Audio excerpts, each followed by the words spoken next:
Monday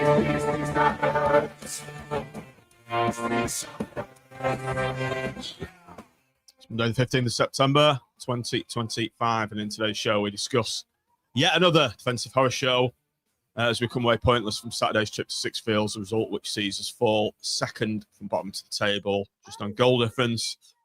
Already 11 points off the playoffs and 13 off automatic promotion.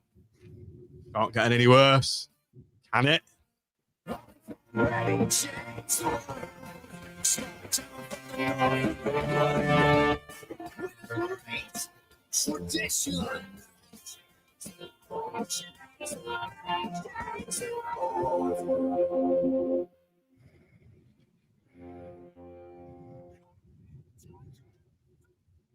Good evening, everybody. Welcome back to Seaside's podcast. It's been a couple of weeks since last pod, international break, and all that. On the panel this evening are two Matts, aka Alas, Smith and Jones. Matt, you people actually... Does anyone know you are called Matt? Obviously, it's great that you're called Mitch when there's two Matts on. No, my parents ring me up now and say, hello, Mitch. So before we go much further, we do have a fourth panelist waiting in the green room. You may not have noticed. Oh, he's decided to come, has he? Can't keep well, away. I thought to make a guest appearance. I have been sat in the green room for about 15 minutes. I was literally slagging you off not 3 minutes ago, Tim. Oh, I heard it. It's all right.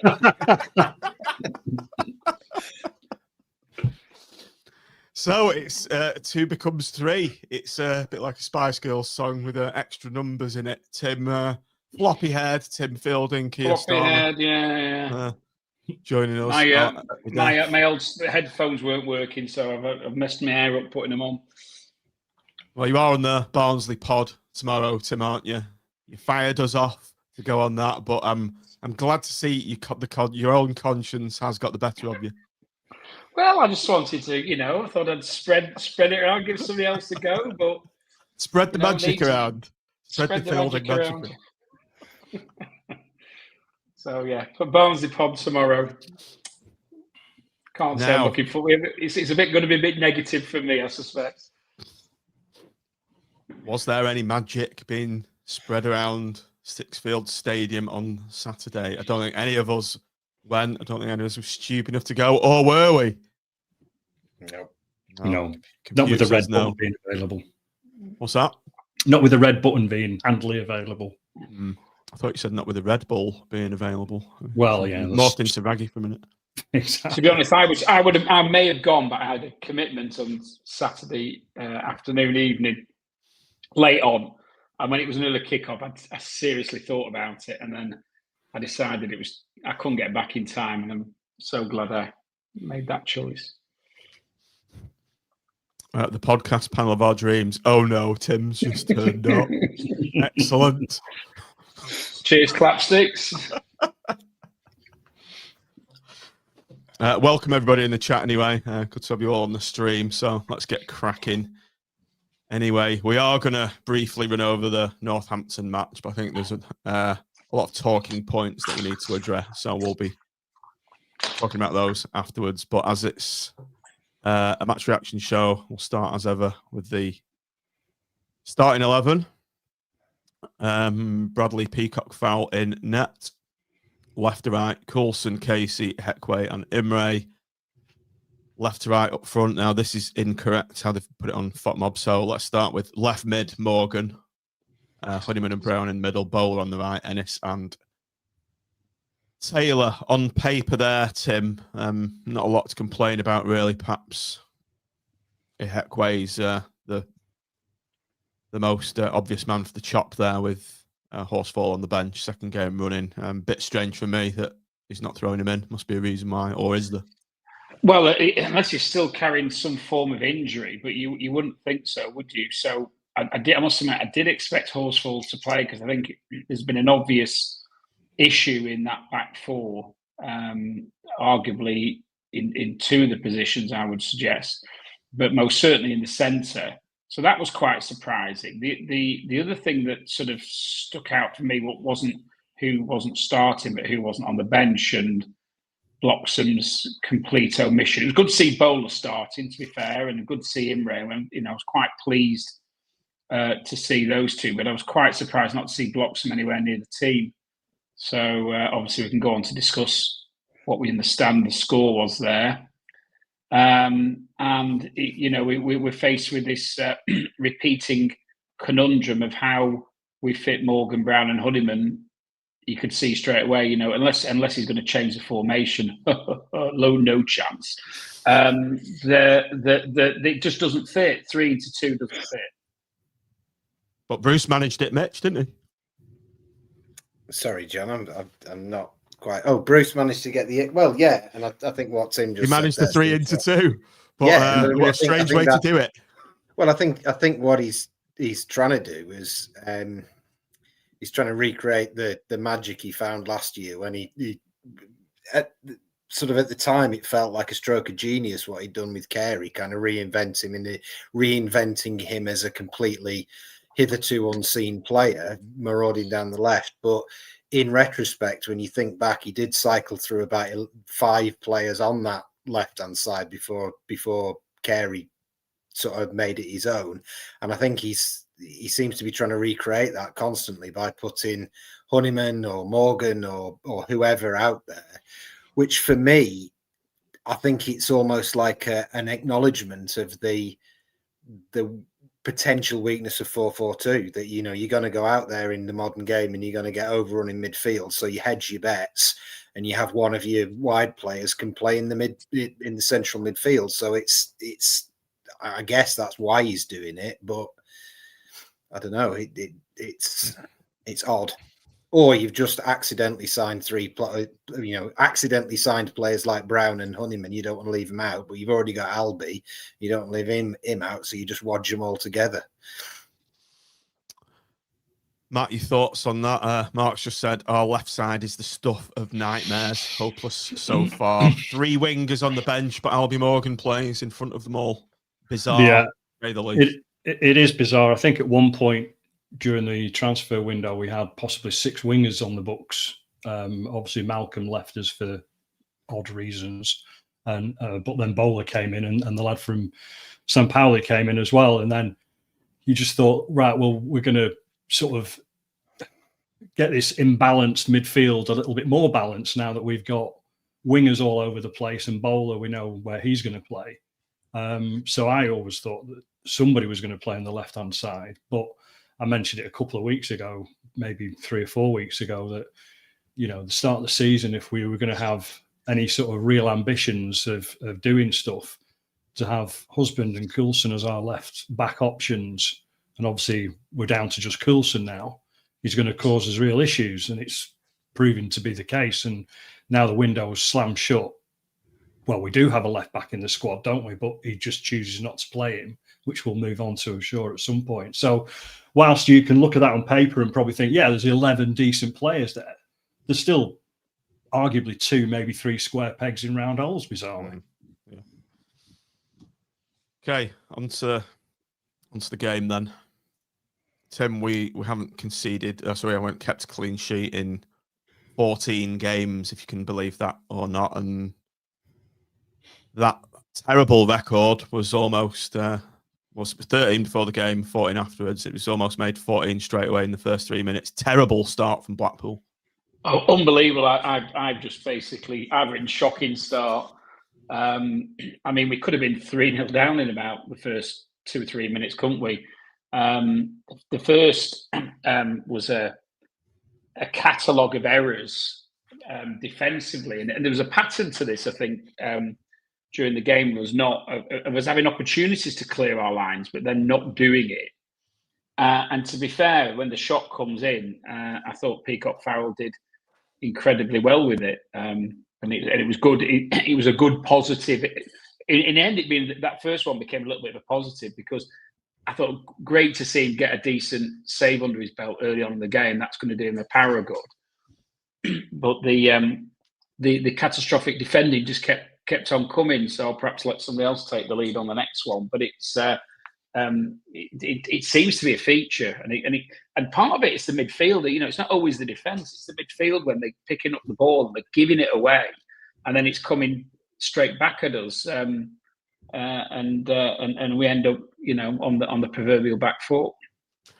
Matt, I was just going to jump in with that, Tim. I really enjoyed having written about 2,500 words about how excited I was about Josh Bowler coming back and free-flowing attacking football. My highlight of the first 5 minutes was when Bowler picked it up, dribbled to nowhere, lost the ball, and then they nearly scored. And I just thought, I'd forgotten he did that. It was just like, oh yeah, he does that as well as the other stuff. And the ridiculous dive as well. Got a yellow card. Well, yeah, that comes a little bit later, doesn't it? But yeah. I was up screaming for it. Ben! Well, maybe not. I have to see the replay. Sloped back in my chair. Matt, come to you. Former stalwart defender yourself in your heyday. I heard Steve Bruce say you can't coach defensive mistakes, but 14 games without a clean sheet, I'll say you can. Well, it seems to be the only thing that we seem to be good at the moment, doesn't it? Really, the defensive mistakes, and we just invite a lot of pressure. There was time after time where we just seem to be automatically too deep all the time, and just when we do lose the ball, it's arguably between the D of the centre circle and our own penalty area, and that's like 40, 30, 45 yards from goal. It's just, we never lose the ball too far up the pitch. It always seems to be when we're, for want of a better expression, pissing around with it, and we don't seem to have any sort of, and we'll go on to a lot of other things, but we just don't seem to have a plan as to how we're supposed to get out of our own half other than lump it forward occasionally. And this is where good players like Bowler and Honeyman and all the rest of it, they're getting caught out. Because we're just running down blind alleys all the time. So, yeah, we're putting ourselves under immense pressure from the first minute to the last a lot of the time recently. And those first 10 minutes were just shambolic. And a better side, when we would have definitely been 3 or 4 down, it was just embarrassing. And how we managed to get away with it, God only knows. Tim, I put in my notes a series of aimless long balls, just punted forward for the majority of the first half. The ball just keeps coming back. If there's a pattern to our play, is that, John? That I'm going right back to Exeter when Ennis was playing. When Ennis did play that one, and when Ennis was playing up front, and we were lumping the ball up to him rather than playing into his feet, whereas we saw when we played Huddersfield and in other games, and the ball, and it gets even with Stevenage as well. His ability comes with the ball into feet, and yet we chuck it up at him. We've done exactly the same thing with Taylor, and then we expect them to feed off these crumbs of, frankly, shockingly bad hoops upfield. And you wonder, is that on instruction, or is it just because the defence are lacking in confidence and they just want to get rid? But it does. I can only assume it's on instruction. But if you're going to do that, then you need a centre forward up there who's actually going to hold the ball up for you. And that's not Ennis's game. It's not Taylor's game. But we still do it. And the rare occasion, when I was looking at the stats, so I was just going to say that, backing up what Tim said, we are literally the 4th most likely team in the division to play a long pass. So, out of 24 teams, there's 20 less long ball than us, and yet I think we're 15th or something for winning aerial duels. So what you're saying there about we're playing a completely mismatched way. We've got Ennis and Taylor, exactly as you say, they don't win the ball in the air. Fletcher's not particularly a dominant centre forward. He's a bit better in the air than them two, but he's not dominant. But yet we're wanging it up front, and those are the facts. That is what we are doing. So, your maybe we need Gary Medine back. He's a free agent. Everything but saying Gary Medine. No, I mean, if you're going to play that way, then you need somebody. I mean, they brought Tom Eaves on, who isn't a particularly great player, but you feel like if you're going to play that way, then you need a player like Tom Eaves in your squad to make that work. Sorry, Matt, I talked over. No problem, mate. I was going to say that the rare occasions so far this season, particularly, that the ball has been played into, in particular, Ennis's feet, because Taylor hasn't had a lot of game time. You can control it, turn away, and get us going forward. So they've got the ability to do that, but we just don't do it enough. And the reason why we don't do it enough is because we just don't have any. It goes down to we just don't have seemingly the right blend in the midfield at all. People are looking up and they're not knowing where players are, and obviously this left side problem is forever a problem until things change. There was an obvious one. There was obvious changes to make before the game and during the game, but Mr. Bruce is obviously more stubborn than probably any of us really imagined, and we're just lost at the moment, aren't we? We are literally lost. The defining thing for me from the first 15 minutes was you're doing that thing where you're trying to work out where everyone's playing, and it seemed about every 3 minutes the formation seemed to change. And I thought, well, why do I get that effect? And it really genuinely felt like for the first 10, 15 minutes that they didn't know what they were doing. And there were weird gaps opening up that shouldn't have been there. Say what you like about Critchley, and I'm certainly not making an argument for going back, as Keith said, and going getting a manager for his third spell like Sheffield United. But say what you like about Critchley, but the players would go out and know what they were supposed to be doing. It might have been a bit boring. It might have been a bit rigid. It might have been a bit ineffective at sometimes, but you never went out thinking they didn't have a clear sense of where they fitted into the whole. And I genuinely thought in that first 10 to 15 minutes, and it is not the first time I felt it this season, that it took them 10 to 15 minutes to work out where they should be playing in relation to each other. And they need to go on the pitch from the first second, knowing exactly what they're supposed to be doing, what they're supposed to be doing in different situations, what they do when they lose the ball, what they do when such and such a player has the ball, what they do when so-and-so runs, what they do when the ball's in the air. This is the basics. And this is the problem that we've had with teams like, we say it with respect. We've played Northampton, Exeter and Stevenage, who are clearly, man for man, quite frankly, less talented than our squad, right? Put that out there. However, they're drilled to F on the training ground, and you can tell, and we're not. We just seem to be, without knowing what goes on in Squires Gate, I've probably had better training sessions on a Wednesday night, Thursday night when I was playing in amateur leagues. It just seems that they just turn up on a Sunday or a Saturday afternoon or whatever and just play it on the hoof. And it's just amateurish, it seems. All these teams are just well drilled. That's all they are. They're not star quality players that we're playing against. They're just well drilled. And we just don't seem to have any pattern whatsoever. They're well drilled in fairly simple things. Northampton had a couple of players with a bit of pace, so try and get it in front of them. They'll run at you, or try and hit the centre of the box. They realised our centre backs were a bit, a little bit uncertain, so they try and hit the front men. It's not like we're playing, I don't know, Brazil 1970 with the movement and the overlapping stuff and the silky skills. We seem very thrown defensively by fairly straightforward attacking, and we seem particularly unable to actually attack. We don't really seem to have any attacking patterns of play, or like you pointed out earlier, we get the ball on the edge of the box and we don't seem to be able to get out because we don't seem to know what we're supposed to do, how we're supposed to move in relation to each other, and therefore teams can just sit in 2 banks of 4 against us and the move will break down. As Mark's just said, they were like a random group of decent players that I've just met in the tunnel. Yeah, spot on.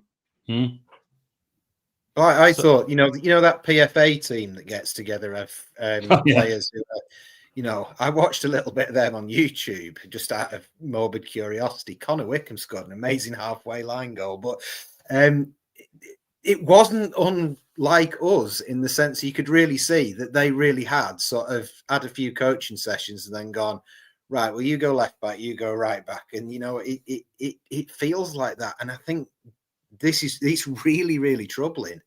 Even under McCarthy, the tactics were appalling and ill-suited to the players, but there were some tactics. It doesn't. I mean, as well. We do. We've got. I was going back to that. Was exactly the point I was going to make before Big Dog made the comment. We've got probably a bank of coaches, probably as large as I can recall in and around the first team. With 2 weeks off as well, Tim. With 2 weeks off as well. That's the question. Well, I mean, I think nobody. I don't know, but you hear that Steve Bruce is quite standoffish in that he doesn't really take training, and that he's perhaps the one who you always hear when players come in about how many calls they've had from Steve Bruce and how much time he spends trying to bring them to the club. So he may be one of those managers who doesn't really get in a tracksuit very often. I don't know whether that's right or not, but he's got enough, particularly 2 or 3 guys who work with him a lot, to actually get in there and do a bit. And we seem to have less cohesion and less understanding of what's going on, I think, as a football team than I can remember. We look incredibly poorly coached, and that's just unforgivable. There'd be some serious money being paid to Agnew and to Clements and Banks and whoever else. Dobby seems to be sort of out on the sides to me. I don't know whether that's right. It's just a perception you get when you see them. When you see them on match day and whatever, that he's and bear in mind, it was him and Keogh were meant to be part of the succession plan, weren't they? But I don't really see Dobby front and centre of anything.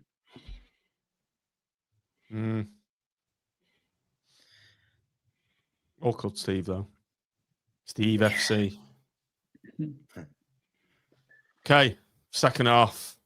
Couldn't possibly get any worse, and thankfully it didn't. We came out on the front foot, Mitch, and nearly scored within the first couple of minutes. Niall Ennis. Front post shot, was it Imre bombing down the right? A real threat all afternoon, Imre. So sort of a bright spark in an otherwise depressing afternoon. Yeah, Imre looked excellent. He looked genuine quality. I was talking to Sean actually once of this parish, who said to me a nice quote. She said, yeah, he's one of those Premier League in 4 years players that you get on loan, or 3 years, 4 years players. And I agreed with that. Thought he looked excellent. And I thought Bowler had enough in the game for it. I was actually slightly terrified Bowler had come back and have a beer belly hanging over the top of his shorts and, be absolutely useless and unable to run. And although he wasn't quite, he wasn't quite anywhere near his best, or as he had been, him and Imre linked well, and there's some quality passing from Bowler. There's a couple of really, really intelligent passes that he made, and that link was encouraging. And I think it sort of reminded you of what the rest of the team haven't done all season, which is form those partnerships, have the awareness of each other and sort of work in tandem. And Imre was, I think, without doubt, the man of the match. The actual chance itself, I remember him getting putting the ball in. I can't remember if somebody just got the foot in front of Ennis, or Ennis got into it and it was just deflected wide, but it ended up in a corner. But it was kind of, we'd obviously had a bit of a kick up the bum at half time, and we did come out better for 15, 20 minutes. Yeah, I've just put in my notes, Matt Smith. Ihekwei, suicidal poke across the box for BPF to do well, stood his man up and blocked the chance. And a very good save from Peacock Farrell, kept us in the game twice. But Ihekwei, once again, proving to be a liability at the back. And he's got a mistake in him every game. And he's lucky to get away with that. Yeah, he scares you to death, really, doesn't he? Quite frankly. Someone said he's like Marv, but all the crap times, but not with the good times. Oh, was that you? Yeah. I can see that. Yeah, definitely. I mean, that he does the simple stuff. He competes well, can pass it to his fullback or his fellow centre half, but really, you want him to you want him to be just better. I mean, I call him Ihekwei. But Stephen South was better there. Ihekwei. Ihekwei, yeah.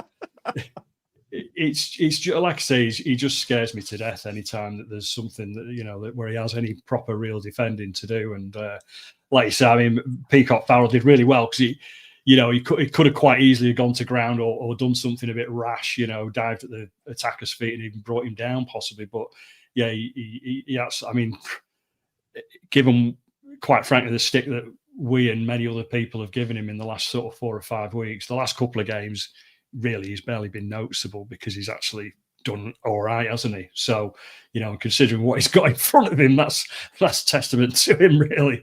But yeah, I mean, he worries me, which whether we want to go on to the Horsfall versus Ihekwei conversation now or later on, but I thought that Horsfall was going to be the main man in this central defensive unit, and at the moment, whether it be lack of fitness or whatever, he's obviously having to work probably a lot harder than any of us thought to get back into the starting 11. I think it's a natural thing to segue onto now, Matt, Tim, but we've not really seen enough of Horsfall to make an educated decision, if that's the case. But surely it can't be any worse, because Ihekwei, for me, he's terrible. How he's won League One Player of the Year awards and gone at Sheffield Wednesday. Has something happened to him? Is he past his best? Is he over the hill? 3-year contract for that? Questions have to be asked. Well, Horsfall was the statement signing, wasn't he, for the defence, and he's captain material. We were all hearing, he was Stockport. Really sad to see him go. Lots of other teams after him, and we've basically put the biggest amount of money on the table to make sure we get him. And then he's playing second fiddle to Captain Calamity, isn't he? So I don't quite. I know he's been injured, but I don't quite get that. And a little bit like under Critchley, where you had certain players who kept getting picked, and you wondered what they had to do to get dropped, and then there were other players who were dropped at the proverbial drop of the hat for a half mistake, and you didn't see them again for a month. There seems to be, and whether it's loyalty to the player as the shirt or what, but we seem to see players repeatedly being picked when you think, geez, they were that bad, they must be due a break and give somebody else an opportunity. And that applies, I think, you could argue it for Peacock Farrell, and maybe the argument is, well, he's maybe come through that rough patch and starting to look a bit better, but you've got the same issue with Coulson. And you've got the same issue in the centre with Ihekwei. So I don't understand it. I didn't understand it when Critchley was like that, and there may be things that we don't know about. But you don't have to play football at the highest level to know when somebody keeps having a shocker every week. It's there for everybody to see, isn't it? I think what's also strange is, like, I mean, I've referenced Tom Eaves before. It's almost as if I'm obsessed with big centre forwards, isn't it, really? But I mentioned Tom Eaves coming on, but the Horsfall hasn't played for ages, and he is a big lad, and maybe you could have the argument that Casey's not the world's most mobile defender. I mean, Casey's not a lump, is he? But he's not the world's most mobile defender. So maybe he doesn't want to put the two of them together and, whatever. But then once Eaves had come on, you'd logically just go, right, they've put a big lad on. I've got one of the biggest centre halves from League One, Stockport's Player of the Year on the bench. I'll put him on. He can sit on Eaves and nullify that threat. But he doesn't seem to ever want to use him in any circumstance.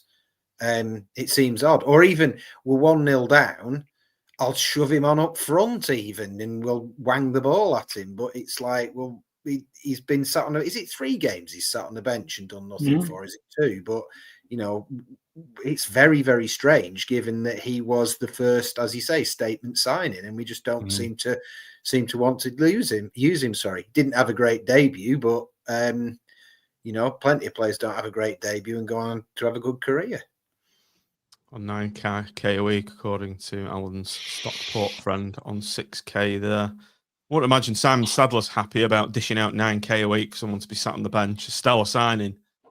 Sat on the bench. Exactly. You almost wonder, and without getting too conspiratorial, as to whether he said something about tactics, the formation, or something, and that's the reason why he's not being picked, because it looks so illogical to not. I mean, it'd be interesting to see what happens tomorrow night as to whether he's going to get a game, so to get a full game under his belt. But if your peer, in this case Ihekwei, isn't performing, you'd expect he'd be rushing to bring him back in, because we need a leader in there. At the end of the day, I don't think Casey's ever really been the sort of the captain material. I think I think he would flourish alongside somebody who was, and I think some of the if there has been a downgrade in his performances, and I think there has, and most certainly he's dipped a bit from last season. I think part of it's down to the fact that he's the players around him aren't performing, and you can't, you can do your job, but you can't do everybody's job. That's exactly it. He's having to think about the left back more than his own position, probably, isn't he? Yeah, exactly. So. We miss, putting aside footballing ability, we miss Husband in that back line, because Husband did lead. Husband did, so often you'd watch him coming out, and Husband would be putting his arm out, showing the line. He'd be talking across the line. He'd be sort of speaking to them, and there is nobody doing that. There's no, as you say, there's no defensive leader, and you need leaders of each unit, don't you? It's no good just having a captain that holds the armband and magically inspires everyone. You need in each unit on the pitch, you need leaders, whether it's a striker, sort of somebody like, I'm going to say Gary Medine, but somebody like Gary Medine he would inspire stuff, because he'd go and try things, and he'd go and sort of go and stand on the left wing and put himself up against a fullback, and he'd try this and that. And you need a midfield captain who'll be tigerish, and you need a defensive captain who'll organise them. And defensively, we're very, very quiet. We look very, very timid.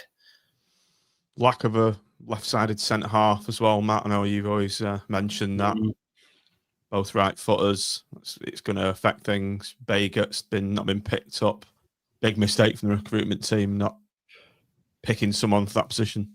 Well, I mentioned earlier about the left-back position, and the same does go for the left centre half, really. You do wonder really what our recruitment team do at times, because us plebs in the stand can see it from 50 yards away, and we all know that we're lacking two left-footed proper centre half stroke left backs, and we get two solid so-called centre halves in. Unfortunately, one gets injured and the other one just doesn't look really that good, quite frankly. So you do wonder where all this money is being spent wisely, and it certainly doesn't look like it is in crucial positions, So yeah, I mean, obviously the window is shut now. There's nothing we can do about it, but there is options still within the squad to make better choices at the back, and that's what I'm hoping maybe tomorrow might bring. And then who knows, that might go into Saturday if things go well tomorrow. I'd still say, though, that it's about using what you've got. And Ashworth, I don't know if he's a world beater, but one of the few other sort of partnerships I could point to, because I talked about Imre and Bowler before, is in the Stevenage one at the first game. Ashworth came on and Hansen came on in front of him. And for about 15 minutes, they looked quite good together, because Ashworth was pretty solid, and then he just kept spinning it up the line for Hansen to chase, and it looked acceptable. I wouldn't say it looked brilliant, but it looked acceptable. It looked a bloody damn sight better than a not left winger and a not left back getting pushed all over the place, and the not left winger not being able to get anywhere. And if you think about teams of the past, right? So like the Sam Allardyce team, and we all remember, Morrison, Mellon, Ellis, etc. But actually that season we nearly went up. Andy Gout played quite a few games and filled in positions, and various other players that weren't actually very good played in games and were perfectly acceptable, because they were coming into a structure and a team. And you can get away with the limitations of players if you've got, a well-coached structure and you've got strong sort of 8-9 players. You can have your 10th player and just tell them to do a simple job and to get that on. And I just don't feel like we're doing that. And that frustrates me, because I agree entirely with you. We've got a left side of the defence that's so weak. Is that why we're not playing a left winger? Because we're covering for the defensive weaknesses. So we don't play a left winger. We play someone who think will give a bit more defensive cover. In which case, pathetic.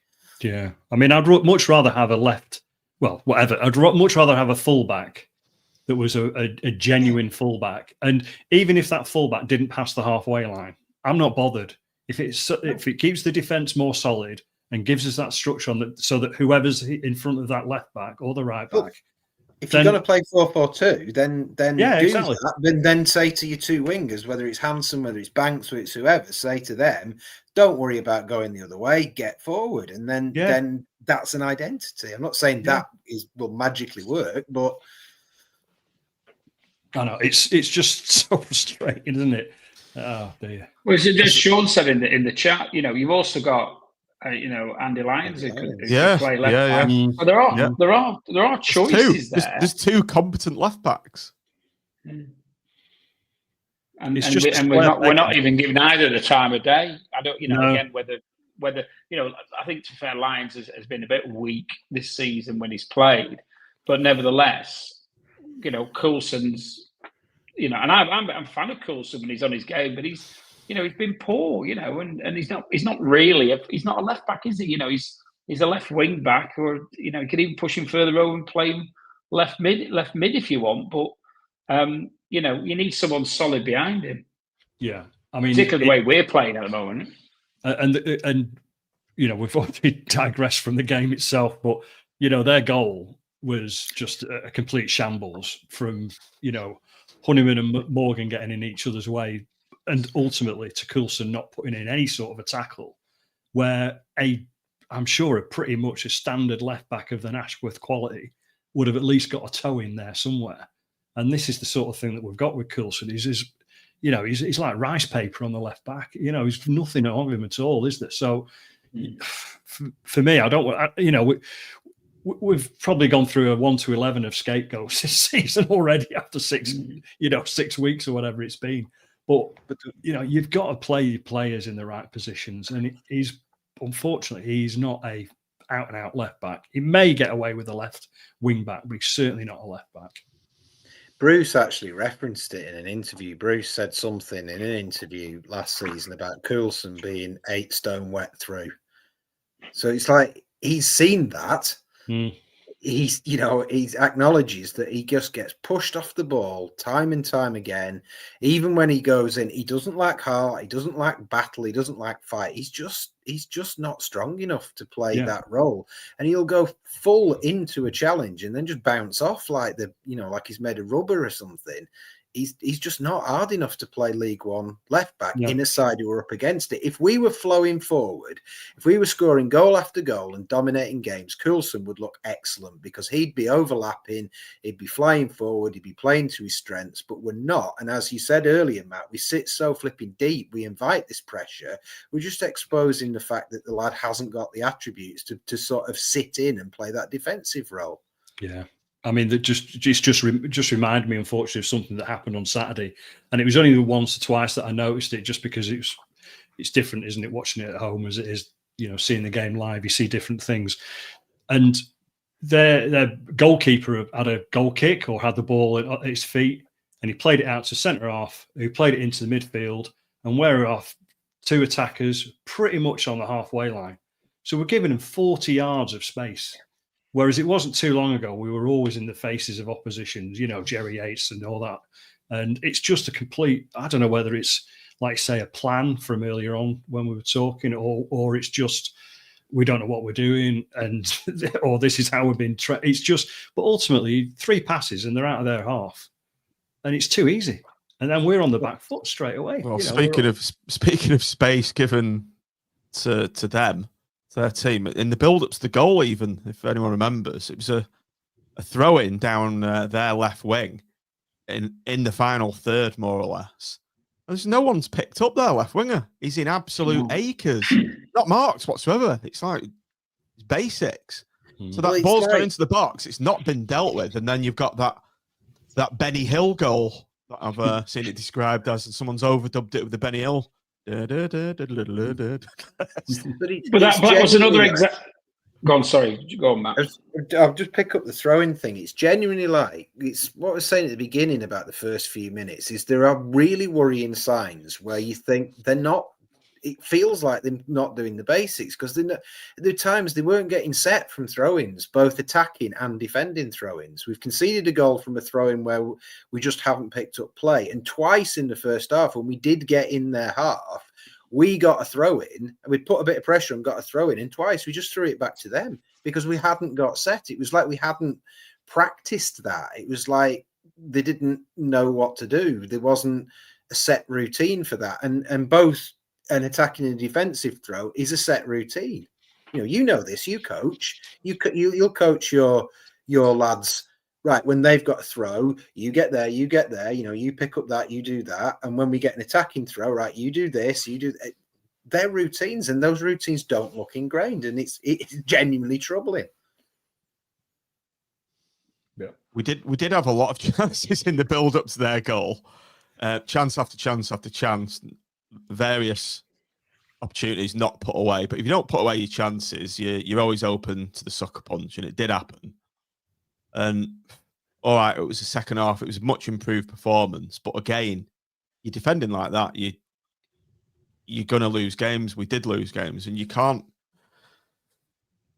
set out games of football with such a poor defense and no plan. And it's proven to be the case. It's like, where do we go from here? We just look like we're going to concede every game, and we're not scoring as well, which, Mitch, I think you've covered that in your blog. But it's not just we're not scoring. We've got the worst XG in the division. We are the least effective attacking team in the division. So the idea that, we've just been unlucky because we've conceded some silly goals and, we've missed some chance. We haven't. We're actually outperforming our XG, which I know not everyone's a fan of XG, but basically that means we've scored, our strikers or our players have scored more goals than the chances we've created. Therefore, we can't blame poor finishing or bad luck. It's all round worrying. And do you know where we are for tackles in the division? Out of 24 teams in the table of 1 to 24 for tackles per game, I think we're bottom. You are right, Tim. For a side that, bottom. We're promised defensive solidity, we've got the least number of tackles, and for a side that we're going to get us off our seats with exciting players, we've got the lowest XG, and I think it's lowest shots on goal as well. That's not good. It's a bad mix. You are. I actually wrote down here. You always talk about a team being the greatest sum of its parts. We're the exact opposite, aren't we? We are the 100%. Lesser sum of our parts. Yep. You look at the team, you think, geez, that's a strong team. But it's not a team, is it? It's a mixed match of players who seemingly don't know each other. There's no structure. There's no shape. And it's just, they're just chucked out there to see what they can do. And you don't get away with that in professional football. And what I was going to say before, when me and Mitch started to speak at the same time, was the goal was a classic example of us.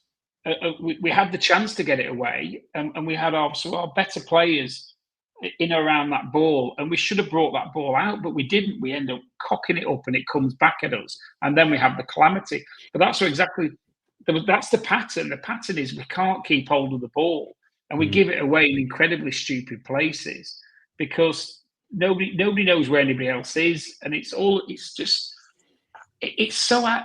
amateur hour.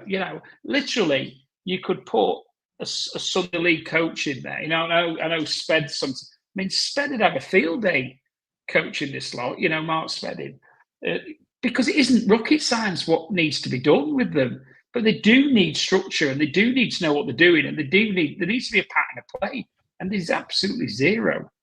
The thing is, Tim, it is worrying, and you think of all the coaches that we've got, if they can't get it out of this bunch of players, how good are the coaches? Because this, like I mentioned earlier, comparing our team or squad to most others in League One, all the coaches and managers just snap their hands off for this squad.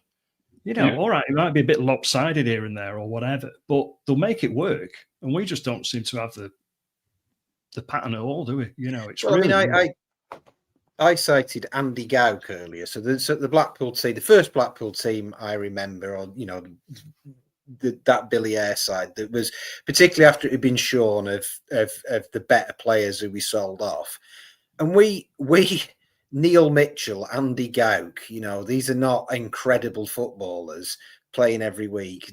Dave Burgess, these sort of players. That team actually outperformed this one. They didn't have anybody like Josh Bowler. They didn't have anybody like George Honeyman. They didn't have the luxury of players signed from the Championship and so on. But there was a basic effort and plan and sort of motivation, and it's not evident in this side. These are not bad players. These are very good players.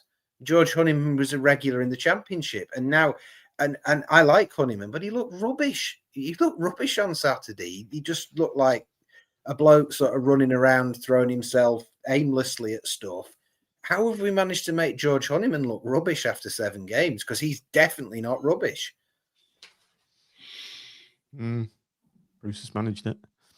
Right, we're not going to do player ratings. We're not going to go through the usual post-match stuff. Talking points we've penned. No clean sheet in 14 games, mentioned earlier. Why can't Steve Bruce sort this defence out when he was a defender himself? Has he lost the dressing room? Is he spending enough time at the training ground? All questions that are being asked in and around the Blackpool supporting social media circles. Well, I think the rumour is he's not at the training ground very often, and I said before, I don't know whether that's correct or whether it isn't correct. But as a player, he was a tremendous. There be some people on the podcast maybe don't really remember him. I suspect most of our demographic do, and he was the hardest, most solid centre back you're ever going to get, who chipped in with a fair few number of goals as well. And used to regularly get into double figures, if I remember rightly, from corners and whatever. So you listen to him speak. We've all heard him. Particularly when you're up in the lounge or whatever.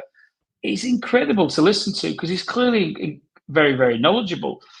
But if he isn't there, and if he's delegating that responsibility to Steve Agnew, to Banksy, to Clements, then Agnew's played at a reasonably high level, as has Clements. You think they would know enough to organise a Division 1 team to give it a bit of structure, because we aren't playing. I think we've actually had an incredibly easy start to the season. We've played teams. We look at the teams we've played, and I think a majority of them will be mid to lower part of the league, bar maybe Huddersfield and Bolton, come the end of the season. So we look at the games we've got coming up, and maybe we're going to play better against them. I don't know. We played, but at the moment, I fear for us in those games. I fear going to Bradford. We were flying high. We've got Barnsley at home this Saturday, haven't we? Who had a very good start, currently line third. And then we've got Luton, who aren't going great guns, but they're doing a darn sight better than we are. So you do, you look at it and think, I just can't understand it, because you work with the players you've got, and you create a system, and you do that from junior football to youth football through into adult football, and he's got more experience than probably anybody in the Football League, but it isn't being imparted to the players. And there was an interesting discussion on AVFTT. It sort of resonated with me a bit as to why he seemed to improve the team last year. And I don't know, it might have been Mitch, it might have been somebody else who made the observation, but he seemed to take the straitjacket off the Critchley team, but the Critchley team was still basically there and they all knew what they were doing. Where probably now, as the Critchley team breaks up, with the loss of Apter and Casey and a few other players returning to the clubs, all of a sudden now we haven't we haven't got the structure that Critchley's team gave us, as boring as it was. And it's been, it's falling apart. I mean, it literally, to me, seems to be falling apart at the seams. And I just, even from like the first couple of games, I've generally not been able to think how this is going to turn around, because it's clearly the system, and the manager isn't prepared to tinker with that system in any shape or form, is he? It's 4-4-2 or nothing, even though we've clearly got our best. If he wants to play all our best players, he needs to change the system. But does anybody think he'll do that? I don't. I don't know. I don't know if he'd be capable of this. Sounds really, really bad, because ultimately Steve Bruce knows more in his little finger than I know in my entire body about football. In one fingernail on his little finger, he knows more about football. But I just don't know if he'd be able to coach that sort of, whether it's 4-2-3-1 or whatever, fluid football that's based on lots of movement and technical ability. You look at that team and the passing looks really laboured. I've noticed this in several games that we seem to have got this. We don't pass well and we don't receive the ball well. And at first I thought, it's that player's not particularly good at taking the ball, but it's something that seems endemic in the team. We'll knock what will be quite a simple pass, and we quite often hit them heavy or short, and then the other player makes a real meal of receiving it, and then the two players end up kind of glaring at each other, and there's just not that sense of unity. And again, I'm harking back to Critchley. That wasn't the case there. The players didn't sort of seem to be digging each other out or glaring at each other and blaming each other. I noticed it very early on in the Stevenage game. I think before Peacock Farrell had made any mistakes, there was such a hesitancy between the goalkeeper and the defender, and there was kind of like a bad vibe there. And that it just doesn't seem like there's that unity, there's that togetherness, there's that fluidity that you need to play that maybe more modern brand of football that probably this squad needs. And that worries me. I could be wrong. Maybe Steve Bruce could reinvent himself as a coach of tiki-taka over a week. But, the story of his career is that he isn't that kind of coach, for better or worse.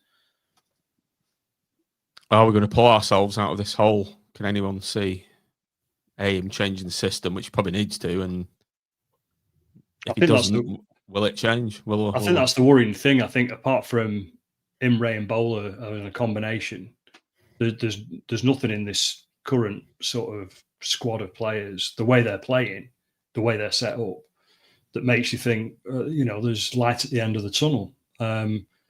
So it's a real concern, and I'm at a loss until things change from the coaching side of things. I don't know how we're going to get out of this. I can't see any other glimpses of hope. It's just all a bit desperate, really. And sometimes, the old, you need a goal to come off somebody's backside and things change. Well, I don't even think that's going to happen, because we've got to get the ball out and into the box and do that sort of basic stuff. And we're not even seemingly capable of doing a lot of that at the moment. It's just a complete mess, quite frankly. And when you think back only 6, 7, 8 weeks ago, and we were all cock-a-hoot with who we were getting in the transfer window and where this team potentially could be going, and now you just think, WTF? It's just so disappointing. And time is not on our side. It really isn't. How many games have we had now? 8, 7? I can't remember.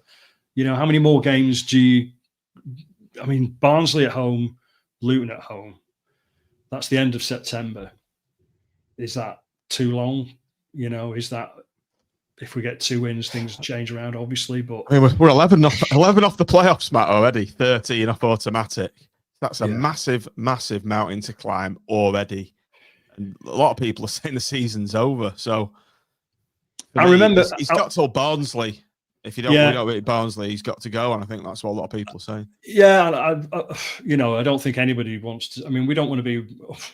We are unfortunately one of those clubs that seem to go through managers fairly regularly in the last few years. But I had a conversation earlier today, and it was about this time last year. I think we played Leyton Orient at home, who were pretty much in the same position as we are now. And they came and they ground out a 0-0 at home, but they were organised. They were hard to beat, blah, blah, blah. They had a plan and they stuck to it, etc. And they got the point. And that kick-started their whole season. They ended up in the fucking playoffs. We don't look anything like that. We couldn't grind a fucking pepper pot at the moment. Look at what happened on whenever it was, Saturday. We played well for maybe 15 minutes after half-time, 20 minutes. Well, Mike, we played acceptably. We played something more like you'd want to see. And then on about 63, 64 minutes, it was like we just stopped attacking. And we'd gone off the boil. And, whether they'd shifted something about, whether I think, Bowler was tiring a little bit, as he obviously was going to do. And then we did absolutely nothing. We did absolutely nothing to change that. We didn't bring a sub on. We didn't freshen it up. We didn't make a tactical change. We just sort of had about another 10, 15 minutes of nothingness, getting deeper and deeper and deeper. They scored. And then we wanged about 3 wingers on the pitch at once. We brought Hamilton, Hansen, and Banks on. I mean, what tactical playbook says when you're on top? And still left Morgan on the left. Yeah. It's still left Morgan. What tactical playbook says when you're on top, take your foot off the neck of the opposition, concede a goal, and then throw on 3 left wingers at once, none of which are playing on left wing? And also, where's that? Why? Bearing in mind, if you're bringing Fletcher on, and Ennis has probably been our most consistent performer, unless he had unless it's something we don't know, why does Ennis come off? He was actually looking all right, and Taylor, who was incredibly anonymous, stays on. He's not really played with Fletcher, and Ennis and Fletcher played quite well together last year, and fed off each other a bit. So that didn't make much sense to me, that one. Fletcher blazed one over as well, Tim, if you remember. Really good ball comes to the penalty spot. An awful technique. He's just leant back and blazed it over. He's there to put them chances away. Yeah, exactly. But if you're going to bring Fletcher on, for me, I thought Ennis was the obvious person to play off him. And again, if you look, I mean, if you go back into the edited highlights, I don't think Taylor warrants a mention at any point in the highlights, and he genuinely was. He had a poor game. I think he would accept he did, so that seemed a strange one. So there seems to be a lot of strange decisions knocking about. Banks looked great, right. Someone said he's left-footed as well. So him on one side and Bowler on the other might be the solution. But the problem then is how are you going to play Morgan and Honeyman and Brown, because you can't do that and play them, can you? Not in a 4-4-2, you can't. Definitely not in a 4-4-2. I mean, Evans has obviously been binned off, so he's another one that's out of the midfield equation. So if he's going to play 2 midfielders, then somebody has to go. It's as simple as that, And you would think that it's probably going to be, well, I don't know. I'm not going to say it could be, because who the hell knows, quite frankly. But yeah, 3 into 2 doesn't go, as we said an hour ago. It just doesn't, and it doesn't go in this formation, and it doesn't go even if we put Banks or another on the left wing. So he has to make some changes, and whether he's going to make some tomorrow night to just sort of give people game time, and then a penny might drop all of a sudden about certain things. I don't know. But yeah, it gets to the point now where you're just like fearing every game that's coming up, don't you? And that's not a good position to be in at all. I think I was looking through my old photos on my phone the other day, and I looked at my pictures from the first day of how excited I was and everyone was. The stadium was looking fresh, pitch looking immaculate, the sun was shining, signings through the door, and it seems like an eternity away. And there's just a dark cloud now that's not moving. It's like the Blackpool weather, terrible, windy, rainy, cloudy, and something's really got to change between. Well, Bison said it there, hasn't he? We've spoken. Whether you go 4-3-3 or do that 4-2-3-1, Because you could have you play your centre forward and you put Bowler on one side and Banks or whoever on the other side, and then he can play his three in midfield, then can't he? Play Honeyman in his right position, and have Morgan sitting a bit deeper alongside with Brown tucking in. That's the way to do it. That's what we've always said, Tim. Pick your system to your players, not shoehorning them in. Yeah. You do have to wonder, though, don't you? With Bruce, I don't know how old he is, 63, something like that. And he's obviously been brought in, as I think John referenced before, he's been brought in with this, whether it was a superficial notion of a legacy and somebody inheriting the role, or whether it was, that was just something said to placate, people like me that wanted Richard Keogh's Tangerine Madhouse, or whatever. But what is the legacy of this? We're all here now trying to work out desperately how we can shuffle this around and make some sense of it in a way that seems unlikely that the manager will, because he'll probably go for some sort of variation of 4-4-2 and a fairly rugged sort of 1990s style of playing football.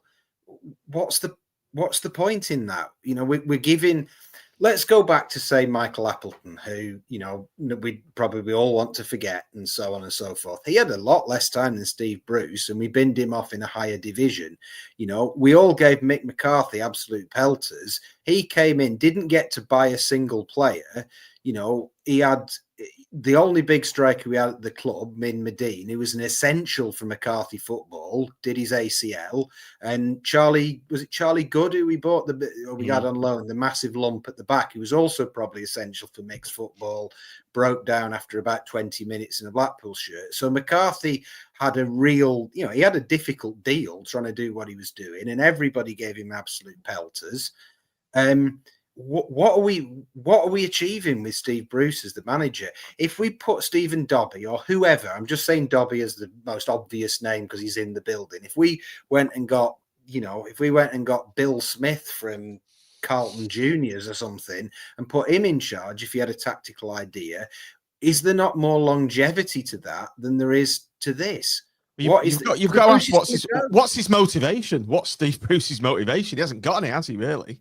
Well, he's going to go at the end of the season anyway, isn't he? No matter what, he's almost certainly going to go. And what's he going to leave? He's going to leave a squad not very well drilled in an outdated formation that hardly anybody plays. So what does that leave for the next manager? There was a fascinating stat on IVFTT that somebody had put that apparently in the Championship, League One and League Two, there's only 5 teams, including us, that play 4-4-2. So whether we like it, I love 4-4-2 football. Get it out to the wingers, get it in the mixer, big lads. That's when you've got Andrei Kanchelskis and Ryan Giggs, though, isn't it? Oh, bring blokes with mustaches back, and bring Briggsy back to kick some people and all of that. I love that. That's fantastic. But I am not a football manager in 2025. So what is this serving for us in the long run? And people care. People give up, hours and hours and hours and hours of their lives and their money and so on to go and watch it, and it just looks like it's lazy. This isn't like me as well. I'm not normally the one on here, but it looks lazy what's being served up. It angers me. It looks undercoached. It looks lazy. It looks like, and as I keep saying, I like Steve Bruce. He's very charismatic. He's very interesting. I'd love to share a pint with him. I'd love to chat about the stuff. I've got a lot of respect for him for what he went through last year and the dignity he showed. I liked the fact that he seemed to get us playing some football that the players were enjoying. But this season, it is unacceptable. It's worse than tepid. It's pathetic, and that is not like me on this pod to say that in such strong words, but it is. Here. Bryson said it's like a bloke going through the motions. Yeah. Right. Barrow tomorrow. Barnsley at home. Can't wait. You're going tomorrow. Bring it on. Am I going? Not tomorrow. No. Not in this weather. So Barnsley's obviously the key game. on Saturday. They're in form. They're high up the table. Just to maybe play devil's advocate, we've won against Horsfall, probably the most highly rated team. We've done something a bit against Barnsley. Can we turn it around against Barnsley on Saturday? Well, after I've just had that rant, it'll be 10-0 to us. Oh, yeah, it's bound to be. Bound to be. But I think we'll leave it there then. Tim, you can go off and get us some intel on Barnsley tomorrow. Find out what they're all about and share it with our group. Right, I think we'll leave it there anyway. A good therapy session, this nonetheless. Closing thoughts, anybody before we go? Well, do you want to be reminded of the shout out you're gonna give? Because I think it's after all the negativity, it's maybe an idea to remember that there's more to being a Blackpool fan than just what goes on the pitch, and it's about, you know, the fans and people and all of that. Yeah. Let's get the link up. There's been a lot of chatter in our group. Where is it? Right, yeah. Yeah, we've been made aware of what I'd call Luke Randall. His dad Andy passed away, unfortunately, same day as his mum, I think. Really terrible time for him.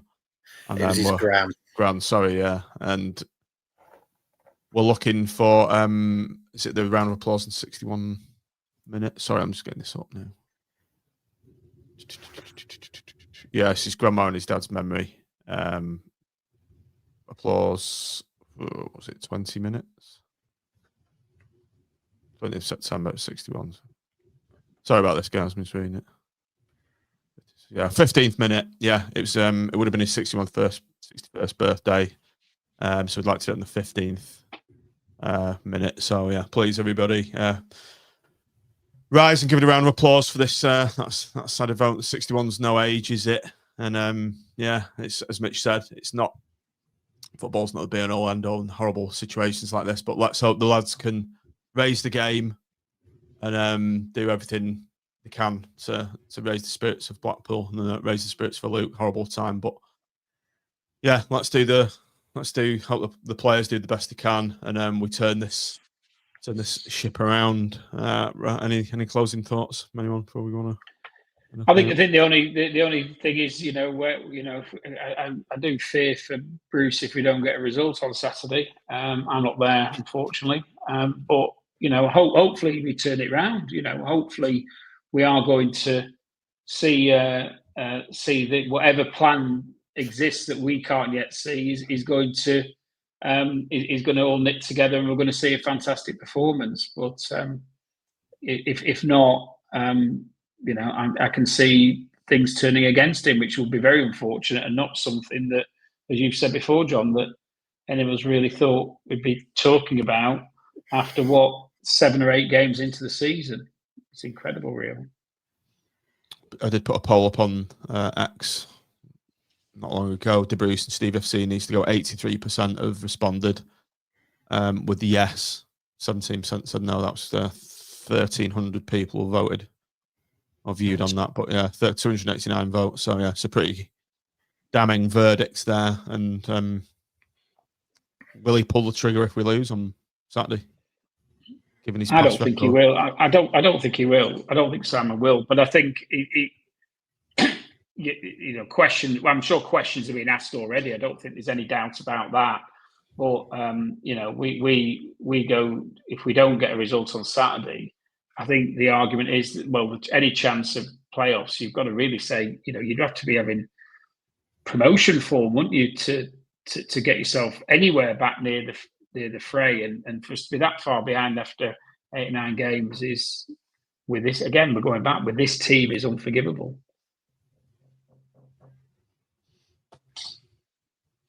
On that positive note, I think we'll call it a day. Yeah. Time is it? Well, we've gone over by 10. Yeah, Nick's not here cracking the whip, though he is just down the road from where I live. He's actually moved down the same street he's moving in today. So hope the Hope the move's gone well, Nick. Although I did hear that he got a flat tyre on a day like this. Moving in on a flat tyre. We're doing the John Cleese outside Fawley Towers in his car. And moving in a Force 4 gale as well. So he's picked a day for it, hasn't he? Right, okay, we'll leave it there then. Everybody, thanks for your input in the comments. Great to see somebody commenting. It really makes the show better. And as Mainsby said, thanks for watching, everybody. Thanks for downloading. Another pool, let's turn it around. You're on the pool. Been involved in 2, can he make 3? Not on this occasion. Well taken by Walsh. Davis is on the far side. Ainscough coming square. That's the ball. That's a good try. What a goal! Oh!